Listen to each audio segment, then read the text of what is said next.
అందరికీ నమస్కారం. ఓం శ్రీ మాత్రే నమః. దేవుని మొక్కులు చెల్లించకుండా మర్చిపోతే ఏం జరుగుతుంది? వింటే ఆశ్చర్యపోతారు. మీరు తెలుసుకోవాల్సిన నిజాలు చాలా ఉన్నాయి. 100కి 100% నిజాలు ఇవి.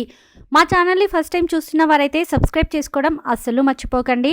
అలాగే ఓం నమ శివాయ అని కామెంట్ కూడా చేయండి. మనకు ఏదైనా కష్టం రాగానే వెంటనే దేవుడిని మొక్కుకుంటాము. ఒక్కొక్కరు ఒక విధమైన కోరిక తీర్చమని దేవుళ్లను ప్రార్థిస్తూ ఉంటారు.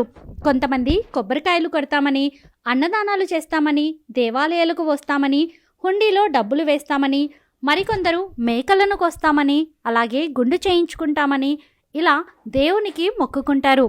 ఆ కష్టం తీరిన వెంటనే కొంతమంది తమ మొక్కులను మర్చిపోతారు. దేవుని మొక్కులు చెల్లించకుండా మర్చిపోతే ఏమైనా జరుగుతుందా అని చాలామంది భయపడిపోతారు. ఏదైనా కష్టం వచ్చినప్పుడు ఆ కష్టం నుండి వెంటనే బయటపడాలంటే దేవుడిని ఎలా వేడుకోవాలి? దేవుని మొక్కులు మర్చిపోతే ఏదైనా జరుగుతుందా? ఇలాంటి విషయాల గురించి ఇప్పుడు వివరంగా తెలుసుకుందాము.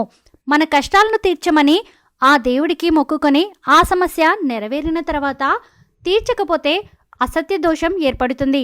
పరమ శక్తి స్వరూపమైన దేవుని విషయంలో మనం ఒక మాట ఇచ్చి నిలబెట్టుకోలేకపోతే మనం మాట తప్పిన వాళ్ళమవుతాం. దీనివల్ల అసత్య దోషం చుట్టుకుంటుంది. దేవుని మొక్కులను తీర్చకపోతే దేవుడు మనల్ని శిక్షిస్తాడా అని చాలామంది భయపడిపోతారు. అయితే అంతటి మహిమలు కలిగిన దేవుడు మనల్ని శిక్షించడు. కానీ మన కర్మ ఫలితం ద్వారా మనం మాట ఇచ్చి నిలబెట్టుకోకపోతే మనం మరణించిన తర్వాత దేవుని దగ్గరకు చేరుకోలేం. ఒక్కొక్కరు ఒక్కో విధంగా దేవుడిని మొక్కుకుంటారు. అయితే ఏదైనా కష్టం వచ్చినప్పుడు అన్నదానం చేస్తామని మొక్కుకుంటే మీ కష్టాలన్నీ వెంటనే గట్టెక్కుతాయి. అన్ని దానాల కంటే అన్నదానం అత్యంత పుణ్యకరమైనది. ఇది అన్ని మొక్కుల కంటే చాలా శ్రేష్టమైనది. అన్నదానం చేయలేని వారు పేదలకు వస్త్రాలను దానం చేసినా మీ కుటుంబానికి సకల శుభాలు చేకూరుతాయి. ఇక తిరుమలలో వేలాది భక్తులు శ్రీవారికి తలనీలాలను సమర్పిస్తారు. ఏదైనా కోరిక కోరుకొని అది నెరవేరితే తిరుమలకు వచ్చి గుండు కొట్టించుకుంటానని భక్తులు శ్రీవారిని మొక్కుకుంటారు. చాలామంది తిరుమలలో తలనీలాలను సమర్పిస్తారు.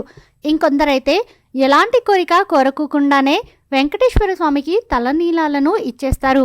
అయితే చాలామంది మహిళలు కూడా తిరుమలలో గుండు చేయించుకుంటారు. కానీ మన శాస్త్రాల ప్రకారం ఆడవారు మాత్రం గుండు చేయించుకోకూడదట. ఎందుకంటే మన హిందూ మతంలో భర్త జీవించి ఉండగా భార్య గుండు చేయించుకోకూడదట. ఇది మన సాంప్రదాయానికి విరుద్ధమని గరికపాటి నరసింహారావు గారు పలు సందర్భాల్లో వివరించారు. తిరుమలకు వెళ్లిన స్త్రీలు 3 కత్తెర్ల వెంట్రుకలు ఇస్తే సరిపోతుందని, గుండు చేయించుకోవాల్సిన అవసరం లేదని వెల్లడించారు. మగవారు గుండు చేయించుకుంటే అందులో సగం పుణ్యం తన భార్యకు వర్తిస్తుందట. ఏది ఏమైనా సరే మీరు మనస్ఫూర్తిగా ఏది అనుకుంటే అది చేసేయండి. అలాగే ఏదైనా దేవాలయాలకు వెళ్ళినప్పుడు గుడి చుట్టూ దేవునికి ప్రదక్షిణాలు చేస్తాము. అయితే మీ మనసులోని కోరికలన్నీ వెంటనే నెరవేరాలంటే దేవుని గుడిలో 108 ప్రదక్షిణాలు చేయండి. దేవునికి 108 ప్రదక్షిణాలు చేస్తే కోరిన కోరికలన్నీ తప్పకుండా నెరవేరుతాయి. విపరీతమైన డబ్బు సమస్యలతో బాధపడేవారు తులసి మొక్కను ప్రతిరోజు పూజించండి. తులసి మొక్కలు లక్ష్మీదేవి కొలువై ఉంటుంది. కాబట్టి ప్రతిరోజు తులసి మొక్కను పూజిస్తే ఆర్థిక సమస్యలన్నీ వెంటనే తీరిపోతాయి. దేవాలయంలో ముక్కోటి దేవతలు సంచరిస్తూ ఉంటారు. కాబట్టి ఎప్పుడైనా ఆపద వచ్చినప్పుడు ఏదైనా దేవాలయానికి దేవుని పూజ కోసం ఉపయోగపడే దీపారాధన సామాగ్రిని దానం చేస్తామని మొక్కుకోండి. ఎంత పవిత్రమైన దేవుని గుడిలో మనం దానం చేసిన పూజా సామాగ్రిని దేవుని పూజలో ఉపయోగిస్తే తరతరాల తరగని ఐశ్వర్యం సిద్ధిస్తుంది. మీ కుటుంబంలో ఎలాంటి కష్టాలు ఏర్పడకుండా ఉంటాయి. అదేవిధంగా మీ కోరికలు నెరవేరిన తర్వాత ఏదైనా పుణ్యక్షేత్రాన్ని దర్శిస్తామని ఆ దేవునికి మాట ఇవ్వండి. మీ కోరికలన్నీ తప్పక నెరవేరుతాయి. మనం అనుకున్న మొక్కులు మర్చిపోతే ఏదో ఒక సందర్భంలో ఆ దేవుడు ఖచ్చితంగా గుర్తు చేస్తాడు.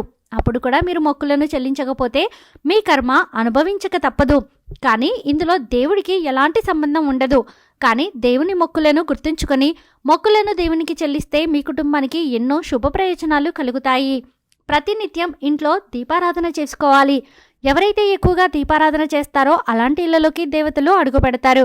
కుటుంబంలో ఎలాంటి కష్టాలు ఏర్పడకుండా దేవతలందరూ మీ ఇంటిని రక్షిస్తారు. కాబట్టి వీలైనంత ఎక్కువగా దేవుడిని పూజించండి.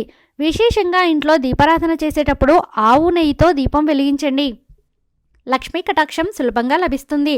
దేవుని గుడిలో కొబ్బరికాయను కొడితే దైవానుగ్రహం ఖచ్చితంగా లభిస్తుంది.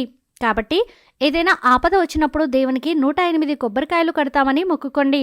మీ కష్టాలన్నీ త్వరగా తీరిపోతాయి. ఇక గోమాతలో ముక్కోటి దేవతలు నివసిస్తారు కాబట్టి కష్టాలతో బాధపడేవారు కోరిన కోరికలన్నీ నెరవేరాలన్నా గోమాతకు ఆహారాన్ని తినిపించండి. ఎన్ని సమస్యలున్నా వెంటనే తొలగిపోతాయి. మన హిందూ ధర్మశాస్త్రాల ప్రకారం కనకదార స్తోత్రానికి చాలా శక్తి ఉంటుంది. కాబట్టి వివాహమైన ఆడవారు ప్రతి శుక్రవారం తప్పనిసరిగా కనకదార స్తోత్రాన్ని చదవండి.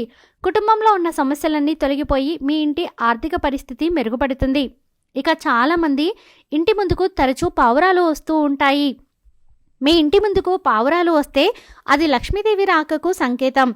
పావురాన్ని లక్ష్మీదేవి భక్తుడిగా భావిస్తారు. కాబట్టి మీ ఇంటికి పావురాలు వస్తే వాటికి ఆహారంగా బియ్యం గింజలను వేయండి. లక్ష్మీదేవి అనుగ్రహం మీ కుటుంబంపై ఉంటుంది.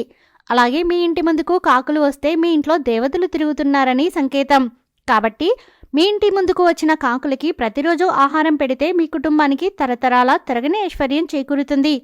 అలాగే కొన్ని ధర్మశాస్త్రాల ప్రకారం దేవుని మొక్కులను తీర్చకపోతే ఆర్థిక సమస్యలు పెరుగుతాయని, అలాగే మరికొంతమందికి ఆరోగ్య సమస్యలు ఏర్పడతాయని నమ్మకం. మొక్కుబడి చెల్లించకపోతే కుటుంబంలో అశాంతి నెలకొంటుంది. ప్రతి ఒక్కరి జీవితంలో కష్టాలు వస్తూనే ఉంటాయి. మనకు ఏ కష్టం వచ్చినా ఆ దేవుడు అండగా ఉంటాడని నమ్మండి. వీలైనంత ఎక్కువగా దేవాలయాలకు వెళ్ళండి. దేవుడిని పూజించడం మాత్రం మరవకండి. ఈ వీడియో మీకు నచ్చితే ప్లీజ్ లైక్ చేయండి. మరికొంతమందికి వీడియోని షేర్ చేయండి.